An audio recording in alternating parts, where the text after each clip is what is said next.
সকলকে আসসালামু আলাইকুম। কেমন আছেন সবাই? আশা করি সবাই ভালো আছেন, সুস্থ আছেন। তো বন্ধুরা, স্কুল থেকে কাজ শেষ করে ফেরার পথে রাস্তার পাশ দিয়ে যাওয়ার সময় হঠাৎ ভাজা পোড়ার গন্ধ পেয়ে দাঁড়িয়ে পড়লাম।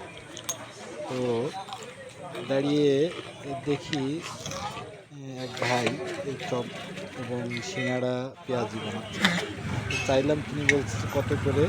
বলছে সিঙ্গাড়া ১০ টাকায় এক হালি, অর্থাৎ এক হালি ১০ টাকা। ১০ টাকা হালি। একটা সিঙ্গাড়া ১০ টাকায় দিচ্ছে। আর আমি এটা খাওয়ালাম। চপ আছে ৫ টাকা এবং পেঁয়াজি ২৫ টাকা। খুবই সুস্বাদু খেতে লাগলো। মানে কি বলে, এক অসম্ভব সুন্দর। জায়গাটি হরিনারায়ণপুর বাজারের উপরে। চাইলে আপনারাও আসতে পারেন।